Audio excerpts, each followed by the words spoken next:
హల్లెలూయా. అందరికీ ఈస్టర్ శుభాకాంక్షలు. యేసుక్రీస్తు ప్రభు పునరుద్ధానుడైన దేవాది దేవుడు ఈ దినాన్న అంటే ఆదివారము, తెల్లవారుగా ఆదివారము ఆయన సమాధి నుంచి లేపబడి మరణాన్ని జయించి తిరిగి లేచిన రోజు. కాబట్టి ఈరోజు మనమందరం కూడా ఈస్టర్ మనం సెలబ్రేట్ చేసుకున్నాం. It's a celebration, it's a time of celebration. మనము దేవుని యొక్క పునరుద్ధానాన్ని మనం జ్ఞాపకం చేసుకుంటూ మనం సెలబ్రేట్ చేసుకోవాలి. దేవుని వాక్యం మనం చదువుకుందాం. ఈరోజు ఈ వాక్యం మనం చదువుతుండగా మనం జ్ఞాపకం చేసుకోవాలి. ఈ లోకంలో చాలా పుస్తకాలు ఉన్నాయి, చాలా గ్రంథాలు ఉన్నాయి, చాలామంది గురువులు ఉన్నారు, బోధకులు ఉన్నారు, లేకపోతే నేనే దేవుడిని అని చెప్పుకున్న మనుషులు కూడా చాలామంది ఉన్నారు. వారు చెప్పకపోయినా చాలామంది వారు దేవుళ్ళ కింద చేసుకున్న మనుషులు కూడా చాలామంది ఉన్నారు. సో ఏది ఏమైనప్పటికీ కూడా వారందరూ కూడా వారు రాసిన గ్రంథాలు లేకపోతే వారు చెప్పిన విషయాలన్నీ కూడా అలాగా ఉన్నాయి. కానీ వారందరూ మరణించి సమాధి చేయబడ్డారు, పూడ్చబడ్డారు, కాల్చబడ్డారు. కానీ యేసుక్రీస్తు ప్రభు వారు మాత్రమే తిరిగి లేపబడ్డారు. హల్లెలూయా. అందరికీ జననం ఉంటుంది, మరణం ఉంటుంది, రెండే ఉంటాయి. కానీ యేసుక్రీస్తు ప్రభు జననం ఉంది, మరణం ఉంది, పునరుద్ధానం కూడా ఉంది. హల్లెలూయా.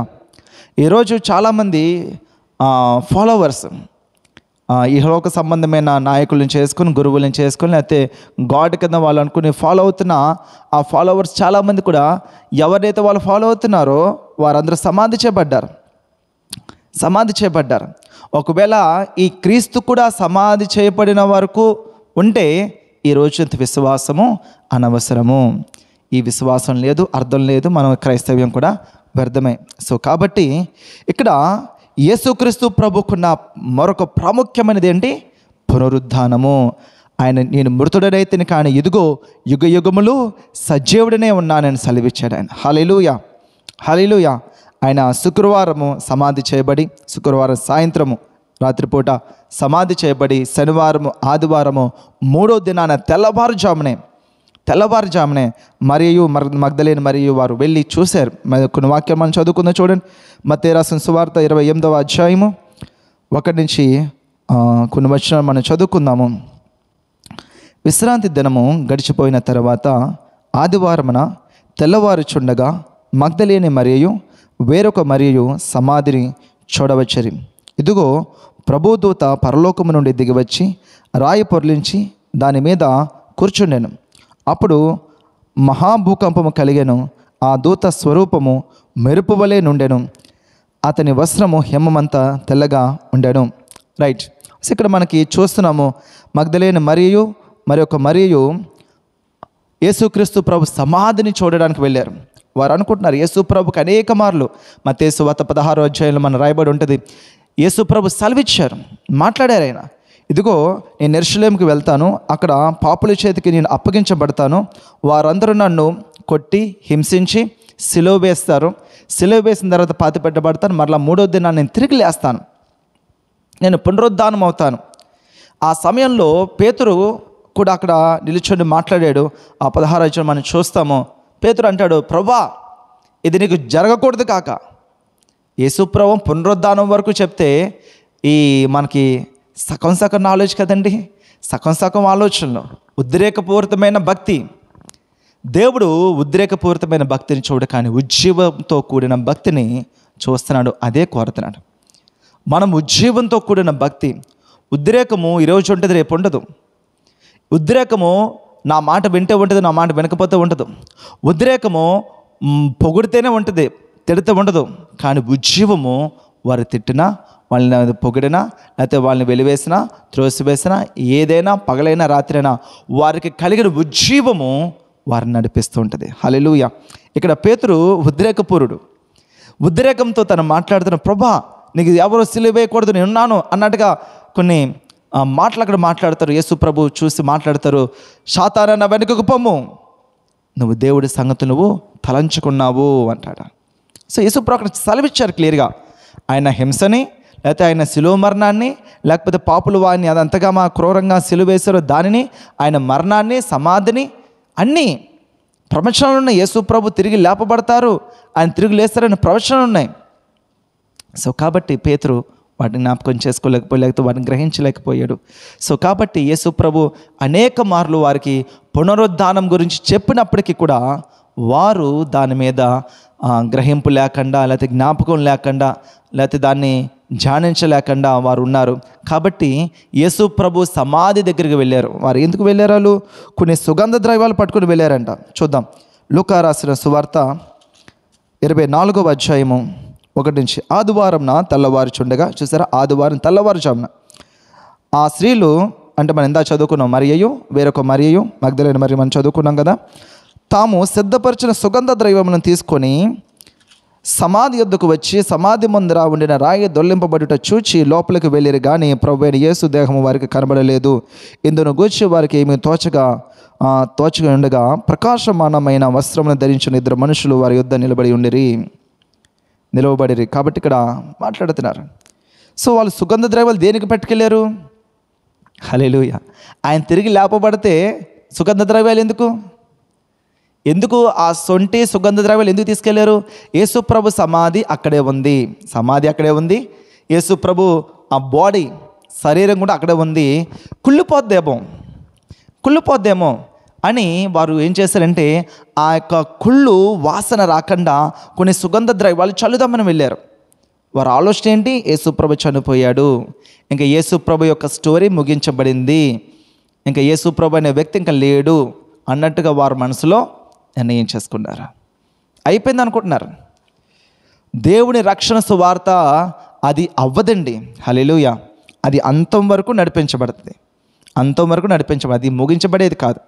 సో ఇక్కడ యేసుక్రీస్తు ప్రభువారు తిరిగి లేపబడ్డారు. వారు చూసుకుని వెతుకుతున్నారు, సమాధులు వెతుకుతున్నారు. అక్కడ మనుషులు అడుగుతున్నారు. చూడండి, 5వ వచనం, లూకా రాసిన సువార్త 24:5వ వచనం. వారు భయపడి ముఖములను నేల మోపి ఉండగా, వీరు సజీవుడైన వారిని మీరెందుకు మృతులలో వెతుకుచున్నారు? హల్లెలూయా. సజీవులైన వారిని మీరెందుకు మృతుల్లో వెతుకుచున్నారు? 6వ వచనం. ఆయన ఇక్కడ లేడు, ఆయన లేచి ఉన్నాడు. ఆయన ఇంకా గలిలయలో ఉండినప్పుడు మనిషి కుమారుడు పాపస్తులైన మనుషులను చేతికి అప్పగింపబడి సిలువవేయబడి 3వ దినమందు లేపవలసి ఉన్నదని ఆయన మీతో చెప్పిన మాట జ్ఞాపకం చేసుకున్నాడని వారితో అనిరి. హల్లెలూయా. వారు చెప్తున్నారు, పరలోకం నుంచి పంపబడిన ఆ మనుషులు లేకపోతే ఆ దూతలు వారు చెప్తున్నారు, ఆయన మీకు చెప్పారు కదా, ఆయన ఇక్కడ లేడు. సజీవుడైన వారిని ఎక్కడ వెతుకుతున్నారు? మృతులలో వెతుకుతున్నారు. ఆయన సజీవుడైన దేవుడు, ఆయన సజీవులకు దేవుడు. హల్లెలూయా. యేసుక్రీస్తు ప్రభు సజీవుడైన దేవుడు, ఆయన సజీవులకు దేవుడు. కాబట్టి పాపము చేతను దోషము చేతను వారు చచ్చిన స్థితిలో ఉన్నారని బైబిల్ సెలవిస్తుంది. వారు ఆ స్థితిలో ఉన్నప్పుడు దేవుడు వారిని బ్రతికించి, వారి పాపంలోంచి వాళ్ళని బతికించి పరిశుద్ధాత్మ కార్యం చేత దేవుడు లూదియా మనసు తెరిచిన బైబిల్ సెలవిస్తుంది. అంటే చచ్చిన స్థితిలో ఉన్న ఆమెని పాపం చేత దోషం చేత దేవుడు ఆమె హృదయాన్ని తెరిచాడు. పరిశుద్ధాత్మ కార్యం అక్కడ జరిగింది. ఎప్పుడైతే కార్యం జరిగిందో ఆమె కళ్ళు తెరవబడింది. ఎప్పుడైతే ఆమె జీవించిందో యేసు ప్రభువు నిజమైన దేవుడిని ఆమె అంగీకరించింది. హల్లెలూయా. దమస్కు మార్గంలో సౌలు క్రైస్తవులు హింసించడానికి వెళ్తున్నప్పుడు, సౌలా నన్ను ఎందుకు హింసించున్నామని దేవాది దేవుడు యేసుక్రీస్తు ప్రభు ఆయన మాట్లాడతారు. అక్కడ కింద పడి అక్కడ సౌలు తన పాపమంతా ఒప్పుకున్నాడు. అయ్యో, నేను సజీవుడైన దేవుడిని నేను హింసిస్తున్నానా, ఆ భక్తులు హింసిస్తున్నానా అని అతను పశ్చాత్తాపడి మారు మనసు పొందినట్టుగా దేవుడు వాక్యం సెలవిస్తుంది. సో కాబట్టి మనుషులు వారి పాపంలో ఉండగా, ఆ పాపంలో ఉండగా దేవుడు వాక్యం చేత, దర్శనం చేత, అద్భుతాల చేత మనుషులు కదిలించబడి వాళ్ళున్న మృతులలోంచి వారు లేపబడుతున్నారు. మృత సంబంధమైన ఆత్మీయ జీవితం నుంచి సజీవ సంబంధమైన ఆత్మీయ జీవితం లేపబడుతున్నారు వాళ్ళు. సో కాబట్టి వాళ్ళు లేచారు, మారు మనసు పొందారు, ప్రభువుని అంగీకరించారు. యేసు ప్రభు సజీవుల దేవుడు. హల్లెలూయా. ఏంటి ఈస్టర్? యేసు ప్రభు పునరుద్ధానుడయ్యాడు. బాప్తిసం సంఘటన మనం జ్ఞాపకం చేసుకోవచ్చు. మనం బాప్తిసం పొందుతాము. బాప్తిసం యొక్క ప్రోగ్రాం, బాప్తిసం అనగానే అది ముంచబడుట అని అర్థము. అది ఒక గ్రీక్ అరబిక్ భాష నుంచి తీయబడింది. ముంచబడుట. బాప్తిసం పొందాలి, మారు మనసు పొంది యేసుక్రీస్తు ప్రభు సొంత రక్షకుడు అంగీకరించి పాప క్షమాపణ పొందుకొని ఎప్పుడైతే బాప్తిసం ఇచ్చి యోహాను దగ్గర కావచ్చు, లేకపోతే యేసు ప్రభు వారి దగ్గర కావచ్చు, లేకపోతే శిష్యుల దగ్గర కావచ్చు, వారు వచ్చినప్పుడు ఆ నీటిలో వారిని తండ్రి యొక్క కుమారుని యొక్క పరిశుద్ధాత్మ నామంలో వారిని బాప్తిసం ఇచ్చేవారు. బాప్తిసం అనగా ఇలా ముంచగానే వారి యొక్క పాపపు జీవితము, పాపిష్టి జీవితం అంతా కూడా సమాధి అయిపోయింది. యేసుక్రీస్తు ప్రభు పాపమంతా కూడా, లోక పాపములన్నీ మోసుకొని వెళ్ళిపోయాడు. ఆయన మోసుకొని వెళ్ళిపోయి తన మీద వేసుకున్నాడు. అందుకే కఠినమైన సిలువ, అతి కిరాతకమైన సిలువ మరణం ఆయన పొందారు. ఆ పాపమంతా ఆయన మీద వేసుకున్నాడు. ఆ పాపమంతా తీసుకెళ్ళి ఏం చేశాడు? ఆయన సమాధి చేశాడు. ఆయన పాపాన్ని సమాధి చేశాడు, దోషాలను సమాధి చేశాడు. మ్రాను మీద వేలాడబడిన వాడు శాపగ్రస్తుడు అనబడిన వాక్యం సెలవేస్తుంది. ఆ శాపమంతా కూడా తీసివేశాడు. శాపం తీసివేసి యేసుక్రీస్తు ప్రభు పునరుద్ధానుడై సమాధిని తెరుచుకొని, ఆ సమాధి తాళం వేశారంటండి, సంఖ్యలతో బంధించారంట. చూడండి ఇక్కడ ఈ విషయాలు మీరు మత్తయి సువార్త మీరు ఎక్కడైనా కొన్ని వచనాలు మీరు చదవచ్చు. శాస్త్రులు పరిసయ్యులు రాజు దగ్గరికి వెళ్ళి, అయ్యా ఆయన బ్రతికి ఉండగా నేను ఎలా మరణిస్తాను, మరణించి 3వ దినాన నేను తిరిగి లెగుస్తాను అని ఆ మనుషుడు చెప్పాడు. కాబట్టి మీరు ఏం చేస్తారంటే, మీరు ఆ యొక్క 3 రోజులు ఆ యొక్క సమాధిని ఏం చేయండి, బంధించండి. ఈ వచనాల కాలతో మీరు చూడొచ్చు, స్క్రీన్ మీద మీకు కనబడతాయి. బంధిస్తారు. ఆ సమాధిని బంధించాలన్నప్పుడు రాజు చెప్తాడు, మీ చేతనైనది మీరు చేసుకోండి. మీరు ఏం చేస్తారో, ఎలా బంధిస్తారో మీ చేతనైనది చేసుకున్నప్పుడు 2 సైనికులు భటుల్ని అలాగే దానికి సమాధికి లాక్ చేశారు. ఇక్కడ ఒక విచిత్రమైన అంశాన్ని మీరు జ్ఞాపకం చేసుకోండి. యేసు ప్రభు కూడా ఉండి 1కి 2 సార్లు, 1కి 3 సార్లు, 1కి 10 సార్లు ఆయన సువార్త ప్రకటించి, నేను ఎందుకు పంపబడ్డాను, దేని కొరకు వచ్చాను, ఏం చేయబోతున్నాను, పరలోక రాజ్యం ఏంటి, పరలోక రాజ్యం ఎప్పుడు వస్తుంది, ఏం జరుగుతుంది, పాపక్షమాపణ ఏంటి, శిలువ మరణం ఏంటి, అన్ని విషయాలు కూడా చెప్పినా సరే శిష్యులకి జ్ఞాపకం లేదు. కానీ ఇతని మీద తప్పు పట్టిన వారు, ఇతని మీద నేరారోపణ చేసిన వారు, దూరం నుంచి వారు చూస్తూ వింటున్నవారు, వారికి గుర్తుంది. ఏంటది? యేసు ప్రభు తిరిగి లేపబడతాడు, తిరిగి లెగుస్తానన్న విషయం గుర్తుపెట్టుకున్నాను. నమ్మేరో నమ్మల తర్వాత విషయం వారు గుర్తుంది. ఈ విషయం శిష్యులకు గుర్తులేదు. చూసారా ఎటువంటి శిష్యులో? చూసారా ఈరోజు చాలామంది దేవుని యొక్క బిడ్డలు మనం చెప్పుకుంటున్నారా, కానీ దేవుని యొక్క శిష్యులను చెప్పుకుంటున్నారా, కానీ తమ దేవుడి గురించిన సత్యం వారికి తెలియట్లే, అవగాహన వాళ్ళకు ఉండట్లే. ఇప్పుడు మనం వాక్యం చదువుతున్నామంటే కనీసం మన వాక్యాన్ని అవగాహన మనకు కలిగి ఉండాలి కదా.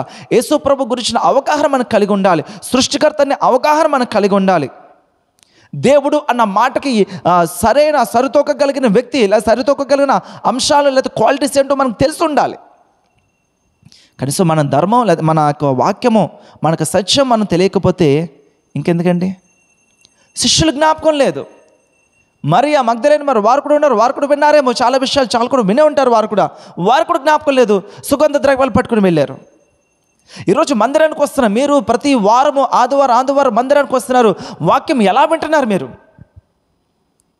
ఈరోజు మందిరానికి వస్తున్న మీరు, లేకపోతే ఆన్లైన్లో చూస్తున్న మీరు, ఈరోజు మీరు వింటున్న ఈ వాక్యము, ఆ వాక్యము మీ ఆత్మీయ జీవితాన్ని మార్చాలి. హల్లెలూయా. ఆ వాక్యం మీ ప్రార్థన జీవితాన్ని మార్చాలి. ఈరోజు మీరు ఒక విధంగా ప్రార్థన చేస్తున్నారంటే, వాక్యం నుంచి ప్రార్థన అంటే ఇలాగమ్మా, ఎలా చేయాలి వెంటనే అది మార్చగలగాలి, మార్పు చేసుకోగలగాలి మీ జీవితాన్ని దేవుడి వాక్యానుసారంగా. హల్లెలూయా. వాళ్ళు చెప్పారు, వీళ్ళు చెప్పారు, నేను చెప్పారని కూడా కాదు. వాక్యం ఏం చెప్తుందో వాక్యంలోంచి మనం పట్టుకుని వాక్యానుసారమైన జీవితాన్ని మనము అన్వయించుకోవాలి, అలవాటు చేసుకోవాలి. శిష్యులు గ్రహించలేకపోయారండి. సరే, శిష్యులు గ్రహించలేకపోయారు. అక్కడ వారు వచ్చి 3 దినాలు అక్కడ సమాధి చేశారు. ఆయన్ని సంఖ్యలతో బంధించారు. యేసు ప్రభు ఆ సంఖ్యలు తెంచి సమాధిని తెరుచుకొని 3వ దినాన సజీవుడైన వాడు తిరిగి లేపబడ్డాడు. మనిషి కుమారుడికి తన ప్రాణం పెట్టుటకును మరలా దాన్ని తీయుటకును అధికారము గలదు. హల్లెలూయా. అధికారం ఉంది ఆయనకి, శక్తి ఉంది ఆయనకి. ఆయన లేపబడ్డాడు. ఈరోజు మనం యేసుక్రీస్తు ప్రభు యొక్క వాక్యాన్ని మనం ఎలాగా అన్వయించుకుంటున్నాం? ఎప్పుడైతే మనం మందిరానికి వస్తున్నాం, వాక్యం వింటున్నాం అన్నారా? అక్కడి వరకే ఉంటున్నారా? మారు మనసు పొందుతున్నారా? యేసు ప్రభుని మారు మనసు పొంది పాప క్షమాపణ పొందుకొని బాప్తిసం పొందడానికి సిద్ధపడుతున్నారా? ప్రభు ఈరోజు ఆ మాట సూటిగా మనల్ని అడుగుతున్నాడండి. ఇంకా ఎంతకాలము? ఇంకా ఎంతకాలం యేసు ప్రభు నుంచి దేవుడని తెలిసి ఇంకా మారు మనసు పొందకుండా, యేసు ప్రభు మన పాపాల కొరకే మరణించాడని తెలిసి ఇంకా పశ్చాత్తాపడకుండా, యేసు ప్రభు యొక్క సత్యము తెలిసి కూడా పోస్ట్ పోన్ చేసి రేపు చూద్దాం, ఎల్లుండి చూద్దాం అని అనుకుంటున్న వారందరూ కూడా యేసు ప్రభుని సిలువ వేస్తున్నారు. మీరు జ్ఞాపకం చేసుకోండి. యేసు ప్రభుని సిలువ వేస్తున్నారు. యేసు ప్రభుని అక్కడ కొట్టిన ఒకటి తక్కువ 40 కొరడా దెబ్బలు తెలుసా మీకు? ఒక డాక్టర్ గారు చెప్పారు, ఒక పెద్ద హాస్పిటల్లో డాక్టర్ గారు, క్రైస్తవురాలు, మానవ శరీరంలో 39 రకాలైన రోగాలు ఉన్నాయంటండి. 39 రకాలైన రోగాలు. చర్మ వ్యాధులు కావచ్చు, నరాల వ్యాధులు కావచ్చు, లేకపోతే బోన్ వ్యాధులు కావచ్చు, క్యాన్సర్ కావచ్చు, గర్భాశయం కావచ్చు, లేకపోతే తలనొప్పి కావచ్చు, లేకపోతే ఏదైనా సరే ఇలా లెక్క పెట్టుకుంటూ వెళ్ళిపోతే 39 రకాలైన రోగాలు ఉన్నాయి. యేసు ప్రభు 39 రకాలైన ఆ రోగములన్నిటి కొరకు 39 కొరడా దెబ్బలు ఆయన భరించాడు. ఆయన 39 కొరడా దెబ్బలు, తలలో ముళ్ళ కిరీటము, అరచేతులు గాయాలు. యేసు ప్రభు అది మన కోసమే. ఈ పాప క్షమాపణ మనం పొందుకోకుండా ఆయన చేసిన గాయాలు దేని కొరకు? మన పాపాల కొరకే, మన దోషాల కొరకే. అవి తెలిసి కూడా ఇంకా ఎగ్జామ్స్ అయిన తర్వాత అండి, లేకపోతే పెళ్ళి అయిన తర్వాత అండి, లేకపోతే పెళ్ళికి తీసుకుందాం అనుకుంటున్నాను అన్నాడు చాలామంది. పెళ్ళి బాప్తిసాలు అబద్ధపు బాప్తిసాలు, అవన్నీ కూడా అబద్ధపు బాప్తిసాలు, అవన్నీ కూడా మీ ఆత్మీయ జీవితం నిలబడదు. జాగ్రత్త. పెళ్ళి చేసుకోవాలని తీసుకునే బాప్తిసాలకు అసలు బాప్తిసాన్ని అవమానపరచదు. అలా తీసుకొని దయచేసి పెళ్లి కొరకు దేవుడు బాప్తిసం పెట్టలేదు, మీ ఆత్మ రక్షణ కొరకు బాప్తిసాన్ని పెట్టాడు. హల్లెలూయా. మీ ఆత్మ రక్షణ కొరకు దేవుడు బాప్తిసాన్ని పెట్టాడు, పెళ్లి కొరకు కాదు. లేదంటే అమ్మ చెప్పారనో, లేకపోతే భర్త చెప్పాడనో, లేకపోతే కుటుంబం అంతా ఒకసారి బాప్తిసం, అదేంటది? ఒకవేళ ప్రభు కృపను బట్టి ఒకే మీటింగ్లో ఒకేసారి అందరికీ వారి హృదయం తెరవబడి కళ్ళు తెరవబడి కలిగి ఉంటే, నేను ప్రభుని నమ్ముకున్న ప్రభుని విశ్వసించాను, ఎస్ నాకు ప్రభు కావాలని అందరూ బాప్తిసం, అది వేరే సంగతి. కానీ అందరూ ఒకేసారి అనుకుంటున్నామండి, నేను సిద్ధపడాను, అదే మీరు తీసుకోవచ్చు కదండి, మా భర్త కూడా ఇంకా సిద్ధపడతానండి, ఆయన కూడా సిద్ధపడ్డాక తీసుకుంటాను. అసలు తీసుకోవడం పెట్టి నాకు తెలియక అడుగుతాను, ఏం తీసుకుంటారు మీరు? అదేం వస్తువా తీసుకోవడానికి? అది చాలామందికి మారు మనసుకి బాప్తిసానికి రక్షింపబడడానికి సంబంధం తెలియదు వారికి. చాలామందికి రక్షణ తీసుకున్నారా అంటారు, వాళ్ళ ఉద్దేశం ఏంటంటే బాప్తిసం పొందారా అని, బాప్తిసం తీసుకున్నారా అని. బాప్తిసం తీసుకున్నారని కూడా అడగకూడదు, బాప్తిసం పొందారా అని మాట్లాడాలి. ఒకవేళ కరెక్ట్గా మనం మాట్లాడాలి అని అనుకుంటే వాళ్ళకి అర్థం, కొంతమందికి అర్థం కాదు కాబట్టి బాప్తిసం తీసుకున్నారా మీరు అని అడుగుతాం మనం. సో కాబట్టి ఈ బాప్తిసం అనేది అక్కడ గమనించండి. ఇందా నేను చెప్పిన లూదియా కావచ్చు, లేకపోతే ఫిలిప్ కావచ్చు, లేకపోతే మా సౌలు కావచ్చు, ఇలాగ అనేక మంది వారి హృదయం తెరవబడింది. ఎప్పుడైతే వాళ్ళ హృదయం తెరవబడిందో, మారు మనసు పొందారో, పాప క్షమాపణ పొందారో, వెంటనే వెళ్ళి బాప్తిసం పొందాలి. ఇది దేవుడు నిర్ణయించిన సమయం. ఇది హల్లెలూయా. దేవుడు నిర్ణయించిన సమయం, దేవుడికి సంబంధించింది ఇది. మీరు అనుకొని మీరు బాప్తిసం పొంది పరలోకానికి వెళ్ళిపోదాం అనుకుంటున్నారా? ఏమండి, మీరు టైం పెట్టి, మీరు అనుకొని, మీరు డిసైడ్ చేసి, మీరు బాప్తిసం పొందుకొని పరలోకం ఇచ్చే ప్రభు అంటే ఇస్తాడా ప్రభు? అది వాక్యానుసారమేనా? కాదు. ఒకానొక సమయంలో, ఒక్కొక్క సందర్భంలో, లేదా ఒక మీటింగ్లో నేనున్నానంటే నా వ్యక్తిగత సాక్ష్యము, 2008 ఆగస్టు 15వ తారీఖున ఒక యవనస్తుల కూటికి వెళ్ళాను నేను. అక్కడ చెబుతున్న సాక్ష్యము అన్యునైన నన్ను నా హృదయాన్ని ద్రవించి వేసింది. నా గుండె పగిలిపోయింది. ఆ దినమంతా నేను ఏడుస్తున్నాను. వారు చెప్తున్న సాక్ష్యాలు బట్టి, వారు చెప్తున్న వాక్యాలు బట్టి నా గుండె బద్దలైపోయి, నేనంతా పాపిష్టి జీవితాన్ని నేను జీవిస్తున్నాను, ఎటువంటి పాపపు జీవితాన్ని నేను జీవిస్తున్నాను. నా కళ్ళు తెరవబడ్డా. ఆ రోజు బాప్తిసం అంటే నాకు తెలియదు.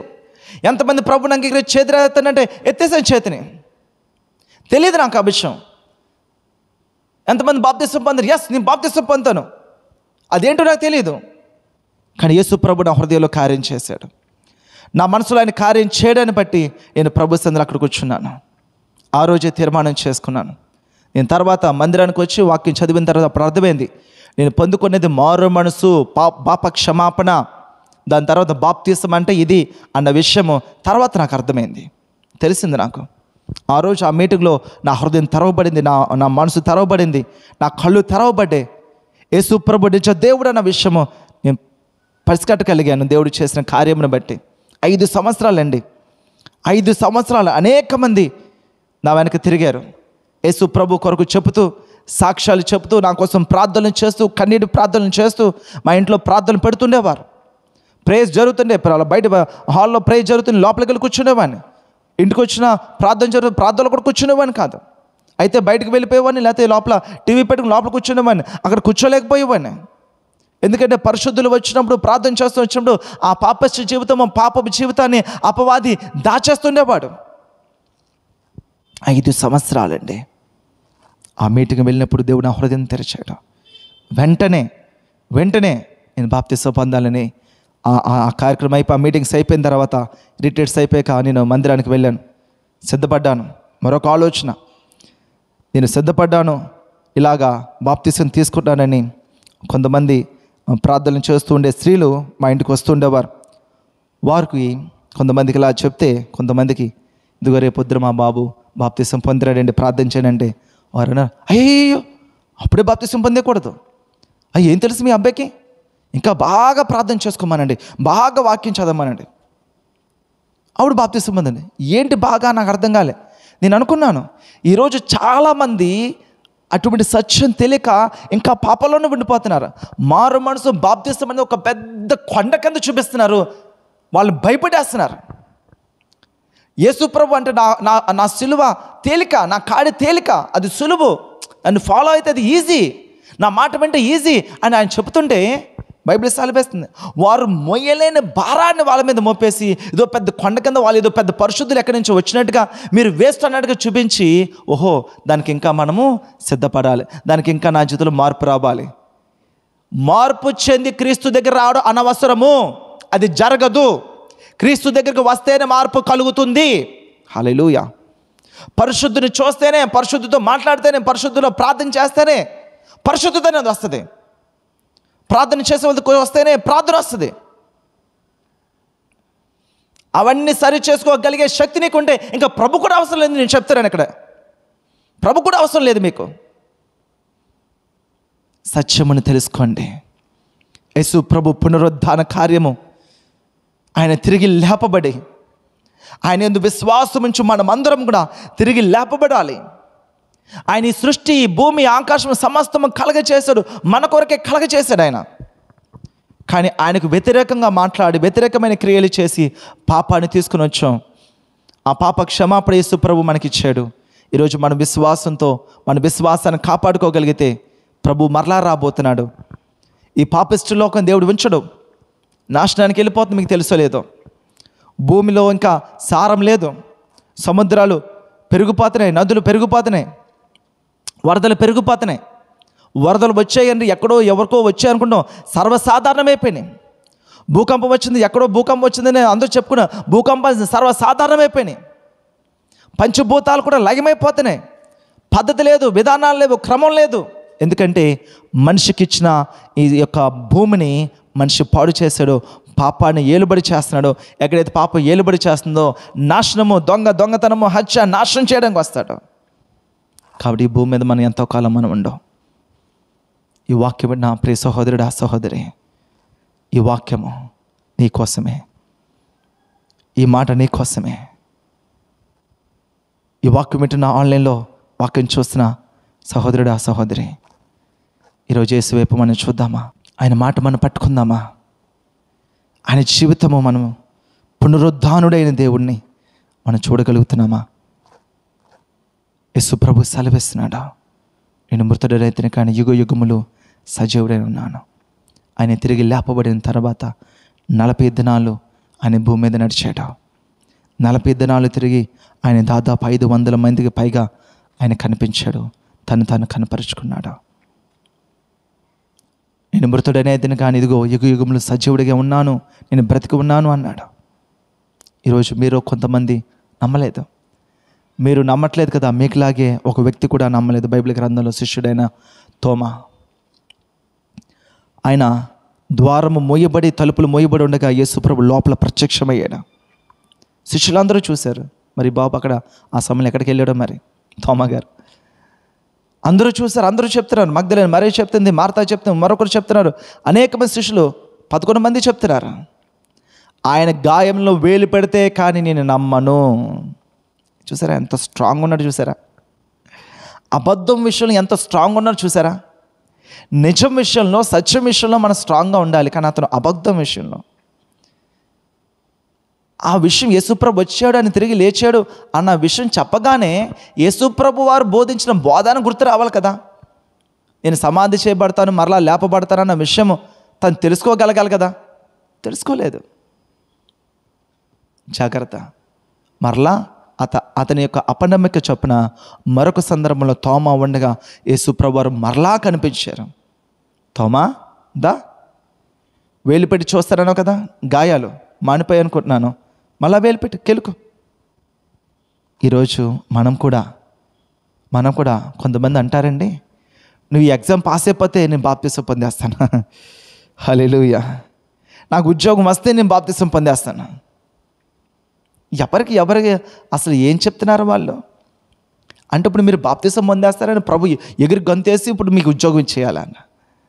ఇతను స్వస్థపడినే, మా ఇంట్లో మా భర్త స్వస్థపడిన, అయితే భార్య స్వస్థపడినే నేను బాప్తిసం పొందేస్తాను, అప్పు తీర్పోనే నేను బాప్తిసం పొందేస్తాను అంటే, మీరు బాప్తిసం పొందేయాలని ప్రభు గెంతుకుంటూ రావాలి. ఇప్పుడు మోసపోకండి, బాప్తిసాన్ని అంత చులకన చేయకండి.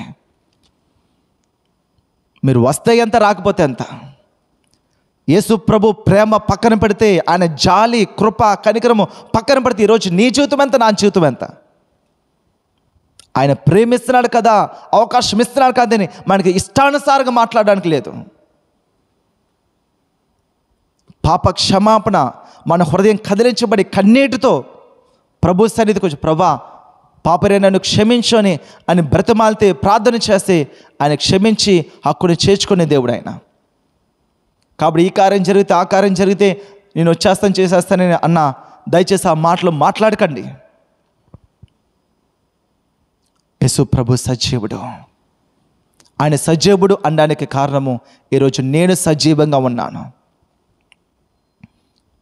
అనేక సార్లు నా జీవితం నేనే ముగించుకోవాలి, ఆత్మహత్య చేసుకోవాలి అని వెళ్ళిపోయిన నా జీవితాన్ని యేసు ప్రభు మాత్రమే మార్చాడు. యేసు ప్రభు మాత్రమే నాతో మాట్లాడాడు. యేసు ప్రభు మాత్రం నన్ను నిలబెట్టాడు. వీడి జీవితము అని ఉమ్ము వేసిన జీవితం నాది. యేసు ప్రభు వారు నా జీవితాన్ని మార్చారు. దానికి నేనే సాక్ష్యం. నేను బ్రతుకున్నాను, ఈరోజు మీ ముందుకు వస్తున్నానంటే యేసు ప్రభు సజీవుడు, దానికి నేనే సాక్ష్యము. లైవ్ విట్నెస్, ప్రత్యక్ష సాక్ష్యం నేనే. కోర్టులో అడుగుతారు కదా, ఏదైనా నేరం చేస్తే సాక్షులు ఎవరైనా ఉన్నారండి, విట్నెస్ ఎవరైనా ఉన్నారు చెప్పండి అని అడుగుతారు. ఎస్, నేనే సాక్ష్యము. నాకు కనబడబడు, నీకు కనబడాల్సిన అవసరం లేదు. యేసు ప్రభు నేను చూశాను, వాక్యంలో నేను చదువుతున్నాడు, ప్రభు నాతో మాట్లాడాడు. చాలామంది అంటారు, నాకు కనిపించమను, నీ దేవుడు నిజమైన దేవుడు, అప్పుడు నేను నమ్ముతాను. నువ్వు నమ్మితే ఎంత, నమ్మకపోతే ఎంత. చెప్పారు కదండి, క్రైస్తవులు నిన్ను వలె నీ పొరుగు వాడిని ప్రేమించమన్న ఆ ప్రేమను, ఆ యొక్క దేవుడి యొక్క కార్యాన్ని, జాలిని, కృప, వాటిని పక్కన పెడితే ఈరోజు మన జీవితం ఎంత. ఆయన కనబడాల్సిన అవసరం లేదు, ఇంక ఏమీ లేదు. నీ మనసు, నీ కళ్ళు, అహంకారము అవి తగ్గించుకొని దయచేసి ప్రేమతో, ప్రభా నా జీవితం ఎలాగుంది నాకు దర్శించవా. సాధు సుందర్ సింగ్, ఒక సిక్కు మతస్థుడు, అతడు ప్రార్థన చేశాడు. యేసు ప్రభు తెలియనప్పుడు తన ఇష్టానుసారంగా బైబిల్ చింపివేశాడు. క్రైస్తవులు కనబడినప్పుడు, సువార్థికులు కనబడినప్పుడు రాళ్ళు పెట్టి కొట్టేవారు, హేళన చేసేవాడు. ఒకనొక జీవితము వచ్చేసింది తనకు కూడా. ఇంకా నేను ఆత్మహత్య చేసుకోవాలి, ఇంకా నా జీవితంలో దారి లేదు అన్న స్థితికి వచ్చేసాడు. తన రూమ్కి పై రూము, ఈ మధ్యకాలంలో నేను ఫేస్బుక్లో అనుకున్న ఒక వీడియో చూశాను. ఒక భక్తులు చూపించారు, సాధు సుందర్ సింగ్ గారి యొక్క ఇల్లు ఇదే. అతను పై రూమ్లో, ఆ రూమ్లోనే మాట్లాడాడు. అదిగో స్టేషన్ కూడా స్టేషన్ కూడా దగ్గరలోనే ఉంది అక్కడ. ఈ మధ్యకాలంలో చూశాను అది వీడియోలో.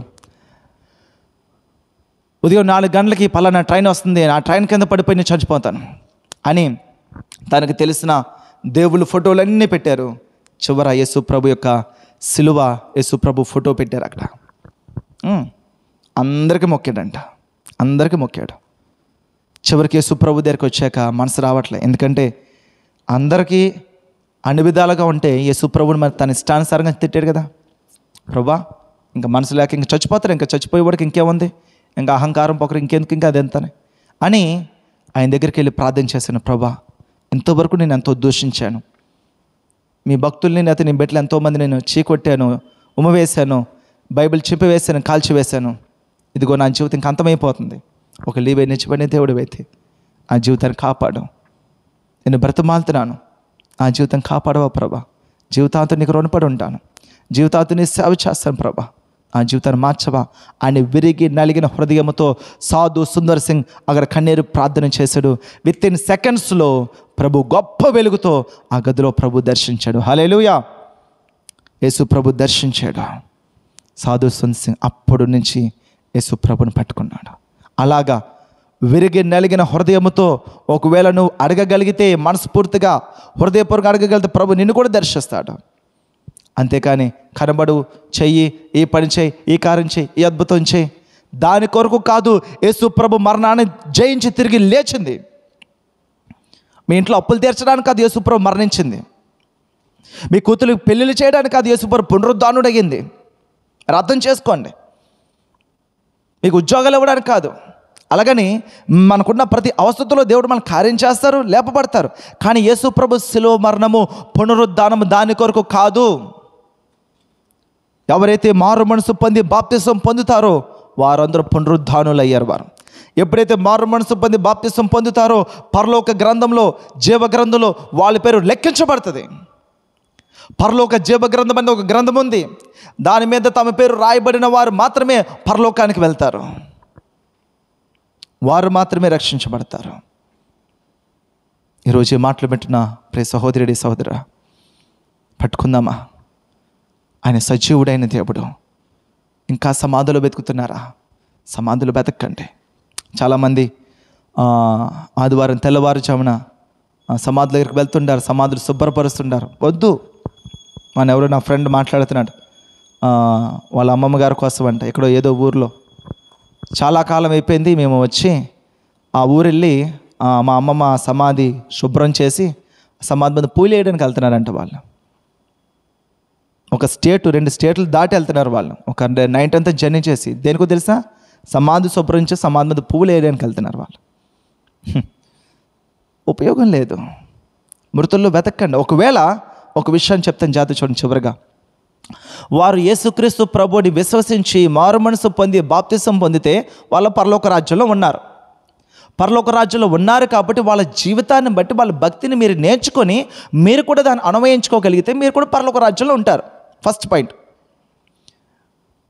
ఒకవేళ పరలోక రాజ్యంలో ఉన్నారంటే వాళ్ళ సమాధులు వెతకండి. వాళ్ళు సమాధులు లేరు, భూమిలో కలిసిపోయారు వాళ్ళు.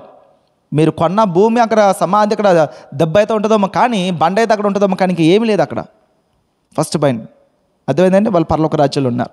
వాళ్ళ సాక్ష్యాన్ని బట్టి వాళ్ళ జీవితాన్ని చూసి మనం కూడా నేర్చుకొని అటువంటి ప్రార్థనా జీవితం, అటువంటి విశ్వాసం మనం బలపరుచుకొని ముందుకెళ్ళాలి. రెండో పాయింట్, ఇక వాళ్ళు బ్రతికినాళ్ళు కూడా యేసుప్రభుని చూడలేదు, అయితే యేసుప్రభు దగ్గరికి వెళ్ళలేదు. వాళ్ళ మాట, వాళ్ళ జీవన విధానం, వాళ్ళ తాగుడు, వాళ్ళ జీవితం, అబద్ధాలు అలా బ్రతికి వాళ్ళు చనిపోయారు అనుకో, మీరు దేనికి ఏడుస్తారు? వాళ్ళు ఆయన కూడా అక్కడ లేరు, వారు కూడా అక్కడ లేరు. వారు కూడా ఎక్కడ ఉన్నారు? సమాధి చేయబడ్డారు. వారు సమాధి చేయబడ్డారు, వారు కూడా నరకానికి వెళ్ళిపోయారు. ఒకవేళ ఈవిడ బతికినంతకాలం కూడా ఎవరు వెళ్ళారో ఎవరు వెళ్ళలేదో మనం చెప్పలేమండి. హల్లెలూయా. చివరి క్షణాల్లో మారిపోతే ఏవైనా మారిపోవచ్చు. ప్రాణం కళ్ళ మీద కనబడుతున్నప్పుడు, ఐసీయూలో ఉంటున్నప్పుడు యేసుప్రభు నన్ను కాపాడన్నా కూడా యేసుప్రభు కాపాడేస్తారు. కాబట్టి ఎవరు పరలోకంలో ఉంటారో ఎవరు నరకంలో ఉంటారో మనం ఎవరిని జడ్జ్ చేయలేం. ఒకవేళ వాళ్ళు ప్రభువుని అంగీకరించకుండా ఉంటే నరకానికి పోయారు. నరకానికి పోయిన వాళ్ళ గురించి మీరు సమాధి దగ్గరికి వెళ్ళి సమాధి శుభ్రం చేస్తే పరలోకానికి వెళ్తారా? సమాధి పూలు వెళ్తే పరలోకానికి వెళ్తారా? వెళ్ళరు. సో కాబట్టి సత్యం మనం తెలుసుకోవాలి. ఇక్కడ యేసు ప్రభు దగ్గరికి వచ్చిన ఆ స్త్రీలను గద్దిస్తున్నారు. మీరు ఎందుకు సజీవుడైన వాడిని మృతులు ఎందుకు వెతుకుతున్నారు? గద్దిస్తుంటే ఈరోజు అనేక మంది సమాధుల దగ్గరికి వెళ్ళి సమాధిని శుభ్రం చేసి లైటింగ్ పెట్టి క్యాండిల్ వెలిగించి అక్కడ మళ్ళీ అనేక సేవకులు కూడా అలా తయారయ్యారండి.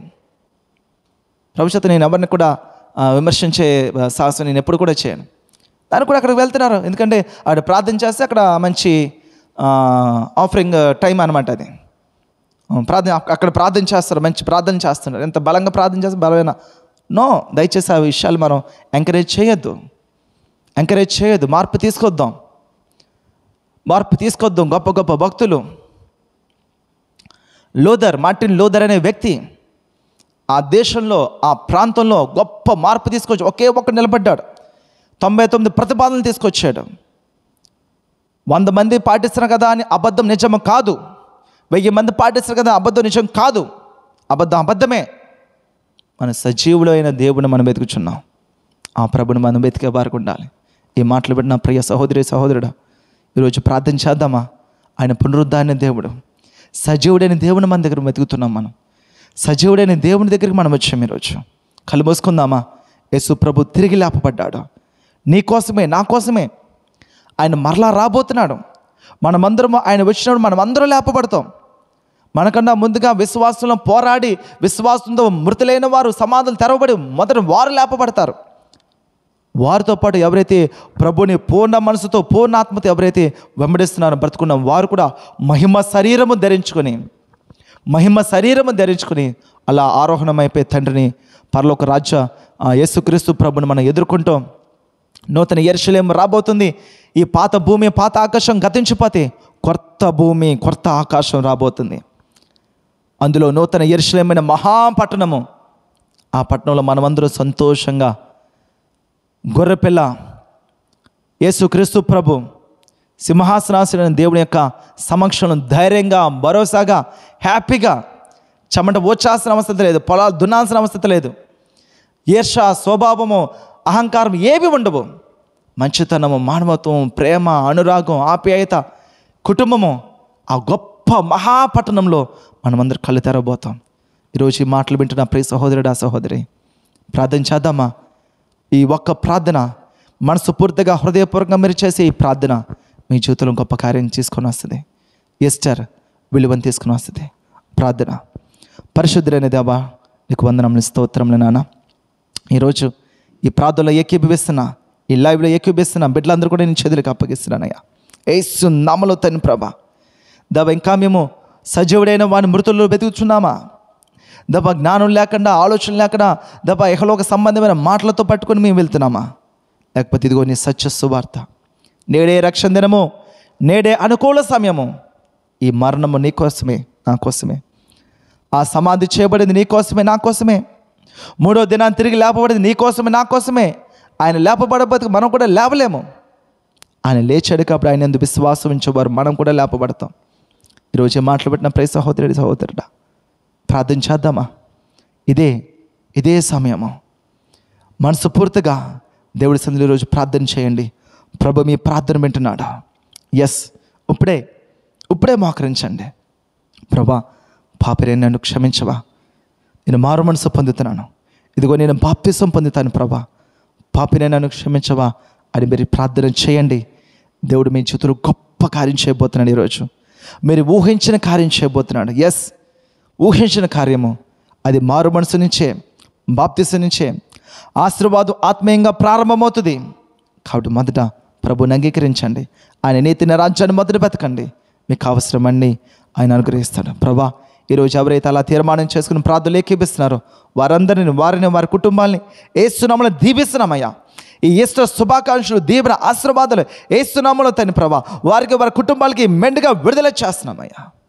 మీరే కార్యం చేయండి, బలపరిచి నడిపించమని మహిమాగంత ప్రభావాన్ని ఆరోపిస్తూ యేసుక్రీస్తు పరిశుద్ధమైన నామంలో స్తుతించి ప్రార్థించి విశ్వాసంతో ప్రార్థన పొందుకున్న మా ప్రియ పరలోకపు తండ్రి, ఆమేన్. ఇప్పుడు మన తండ్రి అయిన దేవుని యొక్క ప్రేమ, కుమారుడైన యేసు ప్రభు కృప, పరిశుద్ధాత్మిక అన్యోన్య సహవాసము ఇప్పుడు ఎల్లప్పుడు సదాకాలం మనం తోడేయండి, బలపరిచి మనమందరము కూడా సజీవుడైన దేవుడిని మనము వెంబడిస్తూ విశ్వాసంతో ఎదురు చూస్తూ ఆయన రాకులో మనమందరూ ఎత్తబడే గుంపులో ఉండేలాగు పరిశుద్ధాత్మ దేవుడు మనందరికీ సహాయం చేసి బలపరిచి నడిపించే తండ్రి ఎదుట నిర్దోషులుగా మనం నిలబెట్టునుగాక. ఆమేన్, ఆమేన్, ఆమేన్, ఆమేన్. హల్లెలూయా, హల్లెలూయా. దేవుడు మిమ్మల్ని దీవించునుగాక. May God bless you all.